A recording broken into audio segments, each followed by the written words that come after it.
네, 여의도 사사건건 매주 금요일 이 시간에는 이 두 분과 함께 여론조사 결과 보면서 정치권 이슈 살펴봅니다. 여론조사 업체 메타보이스 김봉신 이사 그리고 유승찬 정치 컨설턴트입니다. 어서 오십시오. 네, 안녕하세요. 안녕하십니까. 자, 이번 주도 정치권 이슈가 많았습니다. 정부 개각, 그리고 국민의힘 혁신위 조기 해산, 민주당의 당원 개정과 선거제를 둘러싼 내홍 등이 눈에 띄었습니다. 이 사안들이 민심에 어떻게 반영됐을지 하나하나 짚어보겠습니다. 자, 먼저 정당 지지도부터 살펴보겠습니다. 화면 볼 수 있을까요? 네. 네, NBS 조사부터 지금 볼 텐데요. 여론조사 기관 엠브레인 퍼블릭, K스탯 리서치, 코리아 리서치, 한국 리서치 등 4개 기관의 전국 지표 조사로 12월 4일부터 6일까지 사흘 동안 전화 면접으로 했습니다. 네, 지금 보면요. 민주당이 3%포인트 상승했습니다. 그리고 한국갤럽 것도 좀 볼 수 있을까요? 네. 갤럽이 자체 조사한 것으로 12월 5일부터 7일까지 NBS보다는 뭐 하루씩 좀 그러니까 시작과 끝이 하루씩 뒤로 밀려서 한 것인데 전화 면접으로 실시했습니다. 네, 김봉신 이사님께 좀 여쭤보겠습니다. 한국갤럽은 지난주 대비 국민의힘은 상승했고 민주당은 또 하락했어요. 그 NBS하고 좀 차이가 있는데 여전히 뭐 그래도 오차 범위 내에서 좀 비등한 구도다 이렇게 볼 수 있겠죠? 그렇죠. 예. 두 개의 조사 결과의 차이를 강하게 해석하기는 좀 어렵고요. 사실은 두 조사 모두 다 양당이 오차 범위 이내에서 대등한 그런 경쟁을 하고 있다 이렇게 볼 수 있겠습니다. 지난번과도 좀 흐름과 비슷한 것 같은데 변함이 거의 없습니다. 네, NBS에서 3% 민주당이 상승했지만 큰 의미를 두긴 좀 어려울 것 같고요. 갤럽하고 좀 약간 또 상반되는 결과여서 같은 이제 방식의 조사인데, 근데 저는 좀 지역별 조사에서 약간 좀 의미 있는 추세나 흐름 이런 것들이 좀 발견되는 것 같아요. 최근 조사를 그렇습니까? 보면. 화면을 좀 보면서 같이 좀 얘기 나눌 수 있을까요? 네. 네, 지역별 정당 지지도 지금 이제 나오고 있는데요. 지역별 보면은 이제 저는 이제 전통적으로 보면 이제 TK는 국민의힘을 많이 지지하고 그리고 호남은 민주당을 많이 지지하지 않습니까? 그렇죠. 근데 전통적으로는 호남의 민주당 지지율이 TK의 국민의힘 지지율보다 좀 앞서는 경향이 좀 결집도가 좀 높다는 말씀이신가요? 거의 계속 그런 추세로 이어져 왔거든요. 근데 이제 최근 조사들을 보면 TK의 국민의힘 결집은 강해지는데 호남의 민주당 지지율은 약간 이완되는 경향을 좀 보이고 있습니다. 66대 51 이렇게 나오네요. 그러니까 지금 갤럽 지지 같은 경우는 대구 경북에서 국민의힘 지지율이 66%. 이건 굉장히 결집했다고 볼 수 있고요. 광주 전라에서는 51%인데 어떤 조사에서는 43%까지 나온 조사가 있습니다. 그래서 원인을 좀 알 수 있을까요? 그래서 저는 이것이 지금 의미가 좀 있다. 뒤에 이제 차기 지도자 조사에서도 그런 경향들이 좀 나타나는데. 따져보자 뒤에서 또. 그러니까 이거는 지금 호남 지난번 보궐선거에서도 그랬고 그 이전에 지방선거에서도 호남의 투표율 자체가 굉장히 낮지 않았습니까? 그러니까 민주당 혹은 이재명 대표 리더십에 대한 호남의 전폭적인 지지가 좀 없다, 좀 이완되고 있다. 더군다나 최근에는 이제 이낙연 전 대표가 그 이재명 대표 체제를 강하게 비판하면서 뭔가 좀 흔들고 있는 양상이잖아요. 근데 그런 것들이 호남 민심이 민주당을 전폭적으로 지지하는데 약간 주저하게 만드는 요인이 되고 있다고 보고 있고요. 사법 리스크도 혹시 사법 리스크도 그렇죠. 그러니까 호남은 어쨌든 차기 정부를 우리 손으로 만들겠다는 의지가 되게 강한 데잖아요. 그러니까 그런 민심의 변화가 있는데 거기에 대해서도 약간 사법 리스크에 대한 그 위험도 이런 것들도 좀 이게 장기간 지속되다 보니까 이제 피로감도 좀 쌓였을 것 같고 실제로 사법 리스크가 있는 거 아니냐 이런 얘기들도 좀 나오고 있어서 그런 것들이 이완의 요소가 되고 있는 것 같다고 저는 보고요. 상대적으로 대구 경북 지역의 국민의힘 결집도가 높아지는 것은 아마 어떤 위기감의 발로일 거다. 특히 최근에 어떤 이준석 신당이 사실 굉장히 한동안 뜨거웠지 않았습니까? 근데 그런 위기감의 발로 이런 것들이 오히려 국민의힘에 대한 결집도 지지도를 더 높이고 있는 것이 아닌가. 그것이 또 이제 이준석 전 대표의 약간 경쟁 구도를 갖고 있는 한동훈 장관에 대한 지지율 상승으로 좀 이어지고 있는 것이 아닌가 이런 생각이 듭니다. 예, 그것도 좀 살펴보죠. 오늘 주목할 만한 데이터가 하나 나왔습니다. 차기 대통령 선호도 조사 결과인데요. 네, 화면에 지금 나오고 있죠. 두 분이 뭐 박스권이라고 표현하셨을 만큼 눈에 띄는 변화가 없는 정당 지지율 등 다른 지표와는 좀 달리 좀 뭔가 좀 변화가 눈에 띄는 변화가 지금 쭉 보이고 있습니다. 자, 이재명 민주당 대표가 19%, 한동훈 법무부 장관이 16%로 나타났습니다. 한 장관 작년 그 6월 선호도 4%로 처음 등장했고요. 이 대표와 그 직후에 3배 정도의 격차를 보이다가 서서히 이 격차가 좀 좁아지는 모습을 지금 그래프로 보실 수가 있는데 한 장관은 이번에 16%로 최고치를 기록했습니다. 자, 김봉신 이사님께 좀 여쭤보겠습니다. 예. 처음으로 이게 오차 범위 내에 접근한 거죠. 두 사람의 격차가. 예. 네. 양강 체제가 뭐 가시화됐다 이런 분석이 있던데 어떻게 보십니까? 뭐 그럴 수도 있겠습니다. 그렇게 전체 흐름만을 놓고 보면 그렇게 볼 수 있는데요. 양강 정도 되려면 이제 둘 다 좀 더 이제 높은 비율의 지지도를 얻는 게 양강일 것 같고요. 나머지가 완전히 이제 죽어야 양강인데 지금 같은 경우에는 완전한 양강이라기보다는 양강 뭐 이중 뭐 이런 식으로 좀 해줘야 될 것 같아요. 근데 이제 뒤이어 있는 다른 후보들의 지지율은 굉장히 좀 낮거든요. 예, 낮습니다. 그래서 지금 저희도 이제 두 사람만 지금 그래프로 띄워서 보여드렸던 건데 그러면 어떻게 그 지지율이 전반적으로 좀 높아야 좀 양강 구도라고 할 수 있다고 하셨는데 다 어디가 있는 겁니까? 그러니까 이제 모르겠다라는 응답도 상당히 지금 많죠. 그래서 의견을 유보하는 응답이 무려 43%입니다. 물론 그렇군요. 이게 이제 그 선택지를 주고 묻는 게 아니고요. 자유응답식이기 때문에 이거는 인지도라기보다는 이제 자기가 머릿속에 상기하는 선호도이지만 내 머릿속에 딱 남는 그런 후보들을 그런 어떤 인물을 이야기하기 때문에 이재명 19나 한동훈 16이 결코 이제 적은 수치는 아닙니다. 다만 아직은 뭐 의견을 이제 유보하거나 기타 인물로 흩어져 있는 그 비율이 이제 절반 정도까지 이제 되기 때문에 상당히 좀 더 지켜봐야 되는 것이고요. 그런데 제가 봤을 때는 이제 이재명 대표 같은 경우는 이제 사법 리스크라든지 아무래도 뭐라고 해야 될까요? 지금 개파 갈등도 좀 심각해지고 있지 않습니까? 그러니까 리더십을 발휘할 수 있는 기회가 많이 적고 그러다 보니까 언론에 많이 나오지 노출되고 있지 못합니다. 그래서 뭐 당 대표가 도대체 이제 언론에 많이 안 나오니까 문제가 좀 있는 것 같고요. 그런데 한동훈 장관은 아무래도 총선에서 이제 역할론 등으로 좀 집중적으로 언론 스포트라이트를 받고 있다. 그래서 보면은 이재명 대표는 민주당 지지자 중에서 50%, 지난달도요. 이번 달도 50% 똑같습니다.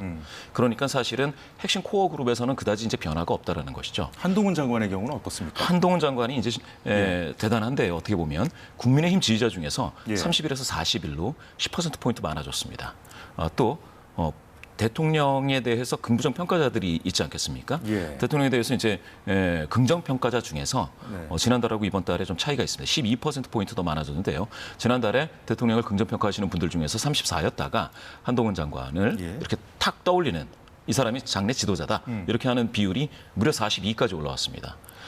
그러니까 이제 한동훈 장관이 총선 역할론이 되면서 상당히 코어그룹뿐만 아니라 좀 확장력을 좀 발휘할 수 있는 그러한 계기를 마련했다. 이렇게 좀 평가할 수 있겠습니다. 그 한동훈 장관이 뭐 확장력 그러면 좀 이게 차기 대선 주자로서 좀 기대감이 좀 나타났다고 봐야 되는 걸까요? 그럼요. 이번에 이 조사는 그러니까 저는 이제 그냥 그 보기가 있는 문항, 그러니까 후보를 주어진 문항에서도 15%를 넣으면 굉장히 큰 의미가 있다고 저는 보거든요.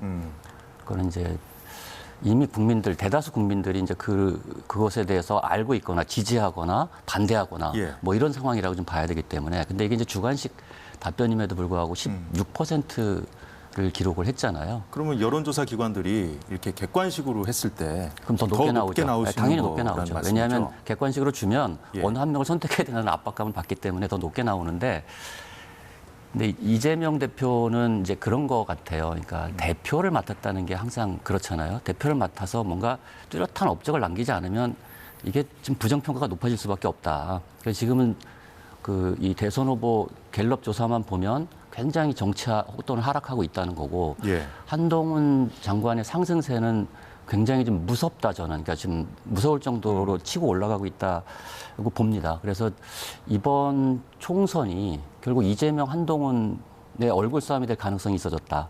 뭐 이렇게 저는 보여지고요. 예. 근데 이제 이재명 대표는 민주당이 이제 눈여겨봐야 할 거는 이재명 대표는 어쨌든 정치 하락 추세에 있고 한동훈 장관은 상승 추세에 있기 때문에 그리고 본격적인 아직은 장관이고 뭐 누구나 이번 총선에 등판할 거라고 예상은 하지만 또 실제로 등판했을 때는 또 다른 의미를 갖지 않습니까? 네.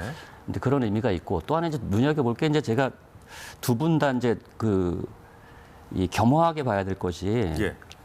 그 18세, 29세 사이에서 이재명 대표 5%, 한동훈 장관 6%에 불과합니다. 그러니까 지난번에 평균보다. 이 자리에서 예. 이 대표님께서 18세에서 29세의 표심이 굉장히 중요한 역할을 할 굉장히 것이다라고 중요합니다. 말씀을 이번 하셨어요. 총선에서도 굉장히 네. 중요합니다. 그리고 답변 유보층이 64%에 이릅니다. 이 의료층은. 그리고 30대에서도 한동훈, 이재명 두 분의 지지율이 12%로 평균치보다 좀 한참 못 미치죠. 그렇군요. 그러니까 미래 세대의 지지를 받지 못하고 있다. 이게 무엇을 의미하느냐? 예. 제가 볼 때는 지금 우리나라 정치가 그러니까 진영의 정신만 강조하지 어떤 공공의 정신을 얘기하는 사람이 없다. 가령 우리 시대에 지금 닥친 여러 가지 뭐 AI를 비롯한 디지털 전환과 그다음에 기후 위기, 뭐 미중 갈등이나 핵위협 같은 예. 굉장히 큰 어젠다들이 있잖아요. 저는 우리나라 정치인들 입에서 이 요즘 얘기하는 여행에서 그런 거 거를 보이지 않아요? 들어본 네. 적이 없습니다. 이 얘기 뭐냐 하면 미래 세대들이 관심을 갖는 예. 미래 세대들이 살아갈 세상에 지대한 영향을 미칠 의제에 대해서 이분들이 언급하고 있지 않기 때문에 네. 거기서 지지율이 이게 차이가 너무 큰 거예요. 그죠? 지금 뭐 그러니까 김봉신 이사님께서도 그 양당의 핵심 지지층에서 조금 좀 확장된 이 정도로 지금 해석을 해주셨었거든요. 아직은 이제 미미한 거죠. 그렇죠. 네. 저는 그래서 이 양당의 이 정치 지도자분들한테 예. 아니 물론 총선 앞두고 진영 싸움 할 수 있습니다. 당연히 내가 더 잘났어라고 얘기하는 게 맞죠. 근데 그 방식이 그래도 뭔가 우리 사회가 나아갈 방향, 그다음에 우리 국민의 삶과 관련된 이야기들을 좀 얘기를 하면서 그 예. 방향에 대해서 얘기를 하면서 해야 이런 미래 세대들 18세에서 39세에 있는 이분들도 또 정치에 진지하게 관심을 갖고 이런 것들이 사실 민주주의 확장이 굉장히 중요한 일 아니겠습니까? 예.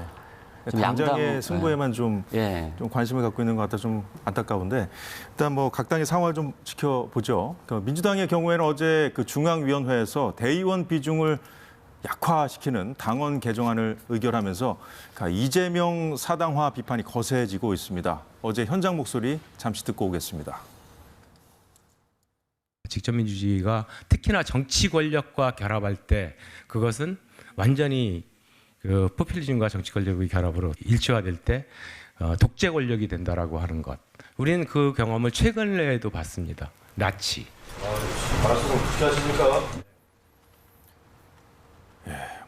여야 간의 싸움도 그렇습니다만 이제 각 당의 상황도 점점 좀 심각해지고 있는데 나치라는 표현까지 등장을 했습니다. 이원욱 의원은 대표적인 정세균계로 분류되는 인물인데 정세균 전 총리도 당을 향해서 우려를 표했다 이렇게 전했거든요. 요즘 말씀하셨듯이 연일 날을 세우고 있는 이낙연 전 대표, 김부겸 전 총리까지 해서 이 전직 총리 3명이 연대할 수 있다 이런 얘기도 나오고 있고. 이 중에 일부가 또 탈당을 하면 이건 민주당이 2개가 되는 거 아니냐 여러 가지 얘기들이 지금 나오고 있는데 이 사법 리스크와 함께 이재명 대표 사법 리스크와 함께 민주당의 악재로 좀 작용하고 있다고 보시는지요? 이거는 많은 사람들이 지금 예상했던 거죠. 그러니까 민주당은 사실 너무 덩치가 큰데 이거를 이게 이제 사당화라는 표현이 지금 그러니까 사당화라는 표현보다 저는 이제 어떤 당의 민주주의를 해석하는 방식이 너무 아전인수다 이런 생각이 들어요. 이번 중앙위원회도 이제 2개를 한꺼번에 했거든요. 2개 다른 성격의 아니 전당대회 룰, 그러니까 대의원 권한을 축소하는 전당대회 룰. 이거는 당원에 이제 1년 전에 개정할 수 있게 돼 있기 때문에 전당대회는 1년이 더 남았거든요. 그러니까 괜찮아요. 근데 현역 의원 페널티를 강화한 이거는 총선이 불과 몇 달 남지 않지 않았습니까? 어떻게 보면 현역 의원들에 대한 평가가 진행되는 와중에 지금 그렇죠. 룰을 바꾼 거잖아요. 그렇죠. 룰을 바꾼 거죠. 이거는 당원을 위배한 거예요. 근데 이 2개를 한꺼번에 투표했단 말이에요. 그러니까 이제 이게 과연 민주주의적 방식이냐 이런 이제 논란이 있을 수가 있고 그리고 이 현역 의원 이 평가를 이제 페널티를 강화한 조항은 자칫 잘못하면 이제 이 보복 공천 같은 얘기들이 나올 수가 있는 거죠. 김영계들이 말하는 공천 그렇죠. 학살. 예, 공천 학살 뭐 이런 얘기들이 나올 수 있는. 그래서 굳이 지금 그거를 했어야 되는지. 그러니까 그 룰이 있는데 뭐 그런 거고. 그래서 저는 사실은 이것뿐만 아니라 지금 이제 선거제도 개혁을 둘러싼 당내 논란이 있지 않습니까? 여기는 굉장히 많은 수의 의원들이 연동형 비례제를 지지하고 있어요. 민주당 내에. 그거는 뭐 개파와 상관없이 네, 지금 거의 절반 의견이 뭐 갈리는 걸로 이렇게 알고 이제 나뉘고 있습니다. 있는데 만약에 이런 거 이것이 저는 뭐 분당의 분기점이 될 수도 있겠다. 가령 이런 얘기가 있어요. 이상민 의원이 당을 나가면 탈당이고 이낙연 전 대표가 당을 나가면 분당이다. 뭐 이런 얘기가 있거든요. 그러니까 그만큼 어쨌든 지역 기반을 가진 파괴력이 있는 정치인이 당을 나갈 것을 최근에 강력하게 시사하고 있지 않습니까? 오늘 어떤 보도를 보니까 이미 실무진의 신당 창당을 준비하라고 지시를 내렸다는 보도도 오늘 나왔던데 민주당이 만약에 이제 이낙연 전 대표와 그리고 물론 그 나머지 두 분의 총리들이 같이 하실 그건 뭐 쉽지 않은 일이겠지만 어쨌든 그 전직 총리, 전 대표가 당을 나간다는 것은 민주당으로서는 큰 위기라고 볼 수 있죠. 지금 유 대표께서 뭐 개파 갈등 문제 그리고 뭐 여러 가지 지금 당내 상황을 좀 얘기를 해주셨는데 그 지금 이재명 대표 지지율도 그렇고요. 한동훈 장관과 비교했던 그리고 민주당 지지율은 뭐 정체되고 있지 않습니까? 이런 문제들 어떻게 좀 보십니까? 앞으로 향후에 이제 전개될 상황들. 예. 아까 말씀주셨던 이제 비례대표와 관련된 그 연동형이냐, 병립형으로 이제 돌아가느냐, 뭐 이런 논란에 의해서 좀 파열음이 있을 확률이 좀 있고요. 지금 방금 말씀하신 이제 신당이 분당이 돼서 이제 신당이 되는 이 과정은 약간 갸우뚱합니다. 왜냐하면 그게 신당이 된다고 하면은 약간 뭐 새로운 비전이라든지 시대 정신이라든지 아까 말씀 주셨던 어떤 뭐 청년층에게 제시할 수 있는 무엇인가 이제 미래상이라든지 뭐 이런 게 있어야 되는데 사실은 여야를 막론하고 신당을 지금 만들겠다고 하시는 분들 중에 그게 뚜렷하게 제시되는 곳은 한 군데도 없습니다. 자, 그렇다면 지금 무당층도 상당히 많잖아요. 이번 조사에서도 한 27% 정도 나온 것 같던데 이 무당층이 뭐 신당을 지지하거나 아니면 결국에는 지금 총선이 결국에는 지난 대선의 연장전이다 하면서 뭐 각 당이 지금 뭐 죽기 살기로 지금 하고 있지 않습니까? 그럼 결국에는 투표장에 나가는 날은 그냥 양 당으로도 귀결될지 어떻게 봐야 되겠습니까? 그렇게 될 수도 있겠는데요. 약간 이제 무당층이라고 한다면 일단은 두 양대 정당에 별로 이렇게 관심이 없고 양대 정당이 서로를 미워할 때에 나도 이쪽이 미우니까 여기가 좋아라고 할 만한 사람들이 여야 하는데 그런 분들이 이제 무당이 된다라는 거는 사실은 그런 어떤 혐오 경쟁에서는 지금 한 발 뒤로 빠져 있다라고 보셔야겠죠. 그래서 계속 삼지대론이 계속 나오고 있는 거 아닐까요? 그 삼지대론에서 사실은 그 무당층, 중도 성향자들을 확 끌어들이기 위해서는 시대 정신을 먼저 이야기를 해야 됩니다. 비전이 있어야 된다는 그렇죠. 거죠. 비전, 전략을 국가 발전 전략에 대해서 이야기를 해줘야 되는데 그런 거 없이 그냥 이쪽에서 내가 좀 밥그릇이 작아지니 그냥 난 나오겠다라고 한다면 사실은 그건 구심력에서 이제 이탈하는 거니까 오히려 그런 방식으로 신당을 만들어서는 무당층이라든지 중도 성향자들을 확 땡기는 그런 어떤 확장력 발휘는 쉽지 않을 것이다. 이렇게 볼 수 있죠. 네, 잘 들었습니다. 국민의힘 상황도 좀 살펴보죠. 이번 주 혁신위가 조기 해산했습니다. 이런 가운데 국민의힘 내부에서는 김기현 지도부를 향한 비판의 목소리가 나왔습니다. 잠시 영상 보겠습니다. 강서구청장 선거 참패 이후 출범한 이뇨한 혁신위는 당 지도부의 무응답과 시간 끌기에 가로막혀 사실상 실패로 끝나고 말았습니다. 이제 당 지도부가 더 이상 시간 끌지 말고 혁신에 응답해야 할 차례입니다. 네, 이용호 의원이 오늘 기자회견을 자청해서 한 발언인데 이 의원은 민주당 출신이기도 하고 국민의힘에 입당한 케이스인데 지역구가 지금 호남이죠. 호남인데 지금 마포 출마 준비하고 있는 걸로 알고 있습니다. 그렇군요. 친윤계로 분류되기도 했는데 지금도 그런지 모르겠습니다만 앞서 보셨듯이 이 차기 대선 주자 선호도에서는 한동훈 장관의 선전이 눈에 띄었던 반면에 여당 국민의힘 분위기는 이 혁신이 조기 종료와 맞물려서 좋지 않습니다. 이용호 의원 발언은 내년 총선에서 이 당의 참패를 경고하는 이 각종 조사와 지표가 나오고 있는데 당 지도부가 낙관론에 젖어 있다며 한 말입니다. 국민의힘이 총선 판세를 자체 분석해 보니까 서울 49개 지역구 중에 6개에서만 우세를 보인다는 결과가 오늘 공개되면서 당내 동요가 커지고 있다는 보도도 나왔습니다. 네, KBS 충격적인 기사인데요. 보도죠. 네. 네. 자, 그 김봉신 이사께 좀 여쭤보겠습니다. 이용호 의원 지적한 그 위기론과 관련해서 예. 그 여론조사 결과 중에 좀 짚어볼 지표가 있죠? 예. 예, 좀 화면을 좀 볼 수 있을까요? 네, 이것도 한국갤럽 조사 중 일부인데요. 현 정부를 지원하기 위해 여당 후보가 다수가 당선이 돼야 된다. 이건 뭐 쉽게 말해서 정부 지원론이라고 볼 수가 있고, 현 정부를 견제하기 위해 야당 다수가 당선이 돼야 된다. 이게 51%로 나왔는데 이거는 뭐 정부 견제론 아니겠습니까? 아까 전에 우리가 정당 지지도를 봤을 때는 뭐 비등비등한데 이거는 좀 16%포인트 차이가 났어요. 어떻게 봐야 됩니까? 근데 저 차트에서 이제 야당 다수라는 게 예. 파란색으로 표시를 하셨지만 그 야당 여러 야당이 있기 때문에 저게 모두 다 민주당이 다수가 돼야 된다라는 의견은 아닌 겁니다. 그렇군요. 예.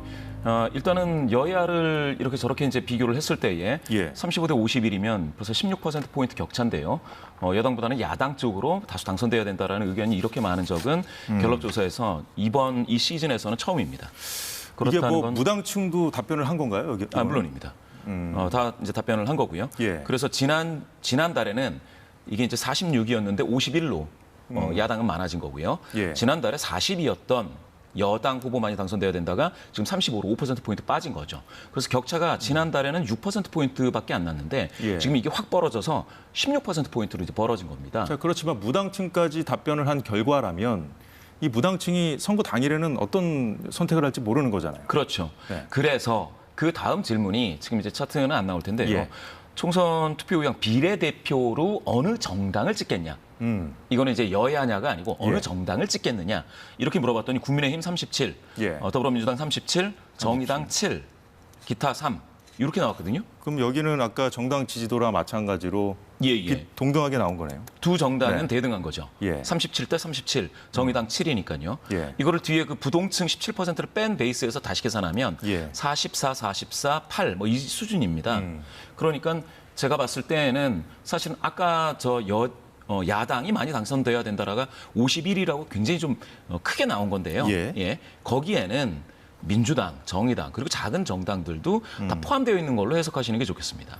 그런데 NBS 여론조사에서는 이 정부 지원론과 견제론이 좀 비슷한 지표라고 할 수 있는데 이것도 한번 보죠. 여기서는 지금 5%포인트밖에 차이가 안 나거든요.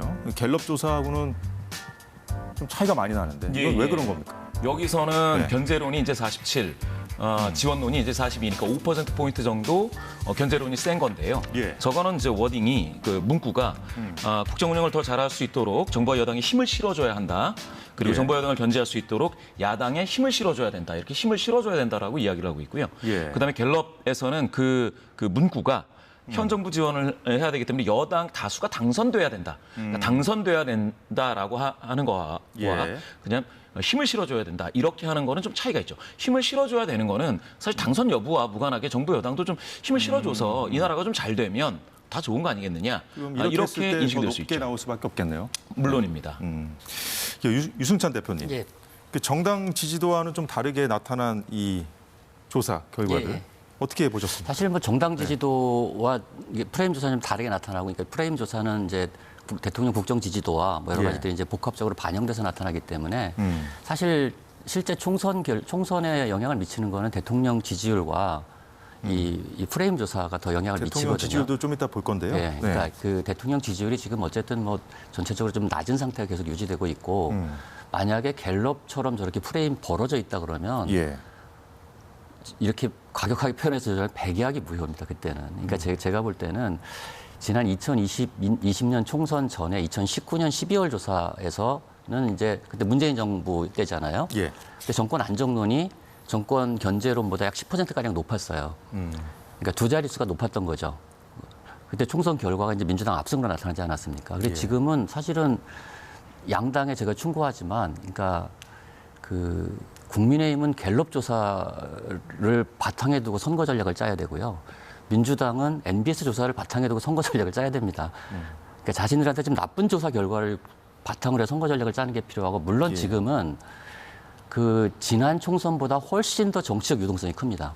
가령 뭐 이준석 신당, 뭐 이낙연 신당, 제3지대론 계속 나오고 있고, 뭐 선거제 이슈도 있고요. 선거제 네. 이슈도 있고, 변수들이 너무 많은 것 같아요. 그 다음에 저는 뭐 국민의힘이 그래도 20, 30대 유동층을 끌어들이기 위해서 가령 이준석과 극적으로 연합을 할 수 있다. 이런 판세가 또 흔들릴 겁니다. 제가 볼 때. 그러니까 총선과 관련된 이 판세에 대해서 일단 지금 상태로 가면 가령 내일 선거가 치러진다. 그러면 사실 국민의힘은 참패하게 될 겁니다. 근데 앞으로 사실은 국민의힘이 더 많이 준비를 해야 될 것이다. 이번 지금 오늘 나온 이 조사 결과에 바탕을 둔다면. 앞서 뭐 이용호 의원 발언을 우리가 들었습니다마는 지금 그 이용호 의원뿐만 아니라 김기현 지도부가 무슨 뭐 혁신을 해야 된다든가 희생을 해야 된다는 그런 당내 의견들이 지금 본물처럼 쏟아지고 있어요. 뭐 민주당 180석 발언에 대한 비난이 아닌 대책이 있어야 한다든가 혁신 기회를 놓치면 당의 생존이 위태로울 수 있다 등등 여러 의원들의 발언들이 좀 나왔거든요. 그 얘기는 뭐 많이 나왔던 거고 저는 이렇게 봐요. 그러니까 그건 이제 윤석열 대통령의 의중에 달려 있을 것이다라고 보는데 두 가지가 다 가능합니다. 그러니까 비대위 체제로 가느냐 아니면 김기현 대표를 두고 강력한 선대위를 꾸리느냐 이 두 가지 두 가지가 다 가능한데 그 지금 분위기는 제가 느끼는 분위기는 그러니까 대통령께서 김기현 대표를 만나고 뭐 이런 이제 분위기로 봤을 때는 대표직을 유지하고 선대위 체제로 간다 뭐 이런 정도로 가닥이 잡히고 있는 것이 아닌가. 근데 이제 비대위 체제로 갔을 때가 파괴력은 더 크죠. 당이 크게 바뀔 거다는 기대감을 국민들한테 심어주니까. 그러니까 선대위는 그야말로 선거를 위한 거잖아요. 그래서 저는 어쨌든 그 한동훈 체제로 이번 총선을 돌파할 것이 거의 확실시됩니다, 지금. 그러니까 어쨌든 지지율도 상승하고 있고 확장성도 있고 특히 수도권 선거에 영향이 있을 것이기 때문에 근데 한동훈 비대위 체제로 갈 거냐, 한동훈 선대위 체제로 갈 거냐, 그리고 여기에 이준석과 연합을 할 거냐 말 거냐. 이거는 그 어느 선거보다도 파괴력이 큰 이런 구도라고 볼 수가 있습니다. 알겠습니다. 뭐 시간이 얼마 남지 않아서 일단 대통령 국정수행 지지율 잠깐 살펴보겠습니다.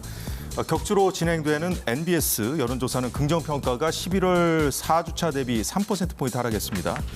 한국갤럽것도 좀 볼 수 있을까요? 네, 전주 대비 긍정평가가 32%로 유지된 모습입니다. 자, 그 김봉신 이사님. 일단 긍정평가에서 그 요인들 있지 않습니까? 긍부정평가 요인도 좀 한번 좀 살펴보면서 좀 얘기를 좀 나눠볼게요. 네,